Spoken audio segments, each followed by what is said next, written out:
नमस्कार, मैं हूं सुमित नागपाल। इंडिया न्यूज के विशेष प्रोग्राम लीगल पॉइंट में आपका स्वागत है।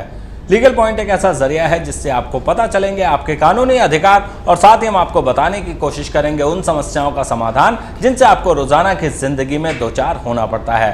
हम आपको बता दें, हमारे साथ बात करने के लिए मौजूद हैं आर.के. कपूर, जो कि सुप्रीम कोर्ट के सीनियर वकील हैं और जो आपकी समस्याएं हैं उनका जवाब देने की कोशिश करेंगे। कपूर साहब, स्वागत है आपका।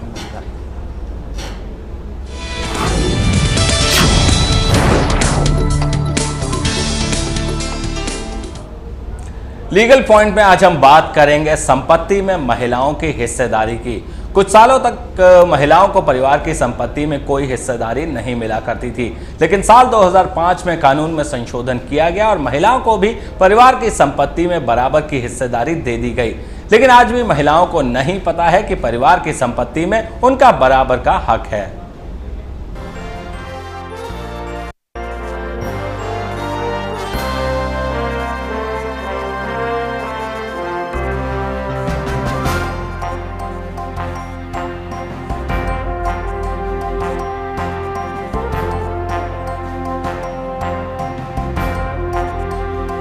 अक्सर परिवारों में ये समझा जाता है कि एक बेटी की शादी कर दी जाए तो उसके लिए परिवार की जिम्मेदारी खत्म हो जाती है और कानून भी बेटियों को संपत्ति में कोई अधिकार नहीं देता था।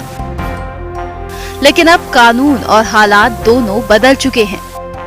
घर की बेटियों को भी घर के बेटों की तरह ही संपत्ति में पूरा हक है। 2005 में हिंदू उत्तराधिकार अधिनियम 1956 को संशोधित कर दिया गया है और इस कानून के मुताबिक एक परिवार में सहभागी की बेटी अपने जन्म से ही एक बेटे की तरह संपत्ति में सहभागी हो जाएगी।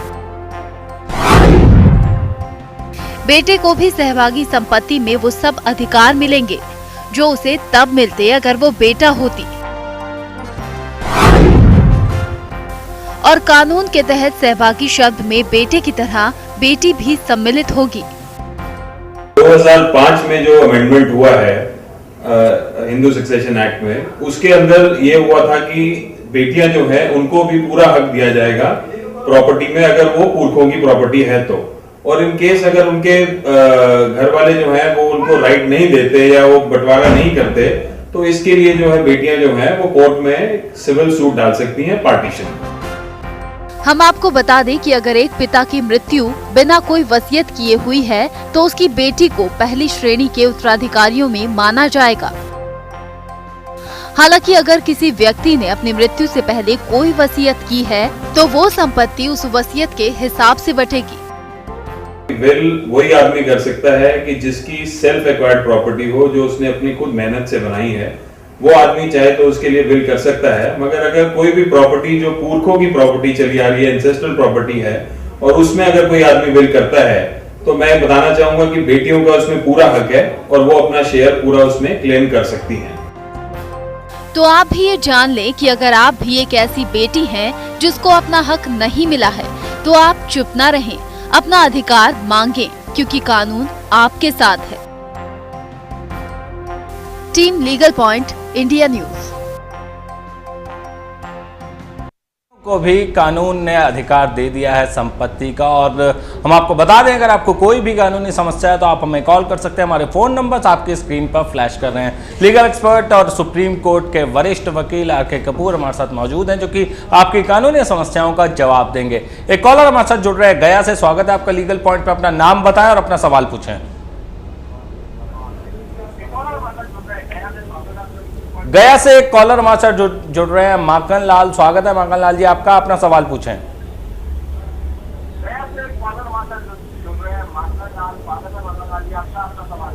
माखन लाल जी, आपको हमारी आवाज आ रही है? पूछना ये चाहते हैं कि हमारे माता जी 3 बहन थी जी। हाँ, आप माखन लाल जी टीवी की आवाज धीरे कर दें और हमसे फोन पर बात करें। हमारे माता जी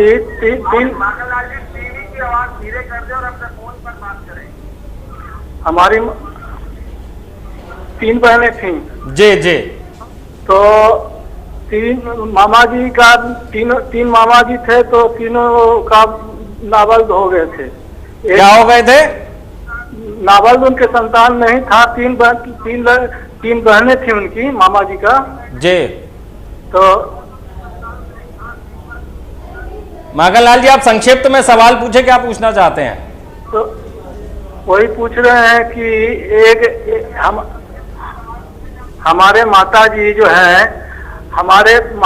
हैं, वो ऐसा किए कि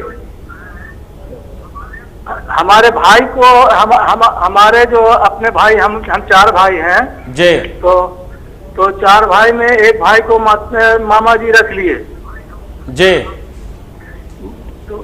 तो उनको भाई से हम लोग से बातचीत हुआ था, तो वो कहे कि जो है सो कि एक भाई हम लोग रह जाते हैं, जो कुछ भी मिले जुलेगा सब लोग बांट कूट करके बांट लेंगे, और घर का संपत्ति और मामा जी का संपत्ति सब मिल करके साथ रहेंगे। आप ये बताइए माखन लाल जी, संक्षिप्त में आप क्या पूछना चाहते हैं? पूछना है चाहते हैं कि एक भाई को मामा जी जो है सो कि कुछ पैसा का, मामा जी हमारे एक भाई को रख करके और उनको अपना संपत्ति, आपको ये जानना है कि उस प्रॉपर्टी में आपको हिस्सा मिल सकता है कि नहीं मिल सकता? हाँ, मिल सकता है कि मामा जी ने कोई वसीयत की थी कि नहीं? हमारे मामा जी उनको लड़के का वसीयत कुछ लिख दिया है, पैसे के महीना के तौर पर ही लेकर के। कपूर साहब, आप मेंटेनेंस उनको दी होगी कि 1 महीने के हिसाब से उनको इतना पैसा मिलता रहे, लेकिन जो उन्होंने हक उसको दिया, इनके ब्रदर को दिया है, वो तो उनका एक्सक्लूसिव रहेगा, उसमें इनका कोई शेयर नहीं बनता है। वो अपनी मर्जी से इनको दे तो दे सकता है, ना दे तो ये अगर लीगली उससे क्लेम नहीं कर सकते। अच्छा, जो प्रॉपर्टी में हिस्सा है कोई ले सकते हैं ये? नहीं, वो तो अगर मामा जी ने इसको दिया है तो वो तो उसी के नाम दिया है ना, तो वो उसी के पास रहेगा, उसमें ये क्लेम नहीं कर सकते। तो उम्मीद है माखन लाल जी आपको अपने सवाल का जवाब मिल गया होगा। उस प्रॉपर्टी में आपको कोई हिस्सेदारी नहीं मिल सकती है, क्योंकि जो अगर मामा जी ने एक्सक्लूसिव राइट दिया है तो वो जो एक्सक्लूसिव राइट है वो आपके भाई के पास है, आप उसमें क्लेम नहीं कर सकते। एक कॉलर हमारे साथ जुड़ रहे हैं, अरुण गोपालगंज से। स्वागत है आपका अरुण, अपना सवाल पूछें। जी सर, हमने जमीन लिखाया था, उसके बाद उसी साल किसी और ने प्लॉट लिया मेरे पीछे जी, और प्लॉट लेने के बाद वो प्लॉट जो उन्होंने लिया वो बदलैन के तहत लिया, मतलब जमीन की अदला बदली के तहत रजिस्टर्ड हुआ जी। और अब 14 साल बाद उस सज्जन ने किसी और के साथ डील कर लिया, पैसे से उसको रजिस्ट्री कर दिया जी। और मैं तब तक अपना 14 साल के अंदर मैं अपना मकान वगैरह बना चुका था, 3 मंजिला मकान, और छाजा खिड़की का निकला हुआ है जी। और उसमें हुआ क्या है कि कुछ मिसलेनियस जमीन मालिक का, प्रॉपर्टी मालिक का, उसमें नापी के तहत कुछ एक्स्ट्रा आ गया है। अब जो 14 साल बाद जिस सज्जन ने लिया, उसने हमारे छाजा के नीचे दीवार में सटाकर बाउंड्री कर ली जी। और जबकि उनका जमीन जो रजिस्टर्ड पेपर है उनका, उसमें लिखा है कड़ी में 80 कड़ी और 60 कड़ी, मतलब चौहद्दी में दिखाया गया है कड़ी में, और 4 कड़ी वो एक्स्ट्रा आके हमारे दीवार में सट गए हैं, जो कि मेरे छाजा के नीचे आके सटा लिए हैं बाउंड्री अपना। ठीक है, तो आप इसमें क्या चाहते हैं कि क्या कर सकते हैं, ये जानना चाहते हैं? और उसमें सर नापी में 1 धूर जमीन एक्स्ट्रा हो रहा है, जो कि ना मेरे का पेपर में हो रहा है ना उनके पेपर में, लेकिन पहले से मेरे कब्जवारी में था और बाई फोर्स उन्होंने अपने बाहुबल के जोर से उन्होंने मेरे दीवार में। कपूर साहब, समझ पा रहे हैं आप इनकी सवाल? मुझे लगता है इनका सवाल यह है कि पहले जो इन्होंने प्रॉपर्टी खरीदी वो इनके नाम रजिस्टर हो गई, इन्होंने उसके ऊपर मकान भी बना लिए है। अब दूसरे व्यक्ति ने प्रॉपर्टी जो खरीदी है उसके ऊपर जो प्रॉपर्टी खरीदने के बाद कुछ और हिस्सा शायद बचा जो इनके कब्जे में है, लेकिन शायद दूसरी पार्टी ने जबरदस्ती उस पर कब्जा कर लिया है। तो शायद ये पूछना चाहते हैं कि क्या उस कब्जे को मैं वापस लीगली ले सकता हूँ कि नहीं ले सकता हूँ। तो उसका जवाब तो ये बनता है कि अगर जो प्रॉपर्टी इनके पास थी और 12 साल से ज़्यादा देर तक इनके पास अगर वो प्रॉपर्टी रही और वो इनका जो पोजेशन था वो हॉस्टाइल भी रहा और पीसफुल रहा, और अगर किसी ने जबरदस्ती वो कब्जा किया तो ये उस कब्जे को वापस ले सकते हैं। प्रोवाइडेड कि ये इस बात को प्रूफ कर पाए कि 12 साल तक वो इस प्रॉपर्टी के ऊपर काबिज थे और किसी ने जबरदस्ती कब्जा कर लिया है। इसमें भी इनको 6 महीने के अंदर अंदर अगर ये सूट फाइल करेंगे तो फिर तो समरी प्रोसीजर से इनको कब्जा जल्दी वापस मिल जाएगा, और अगर इमीडिएटली फाइल नहीं करते तो फिर इनको रेगुलर सूट फाइल करना पड़ेगा, उसमें फिर काफ़ी टाइम लग सकता है। तो उम्मीद है आपको अपने सवाल का जवाब मिल गया होगा।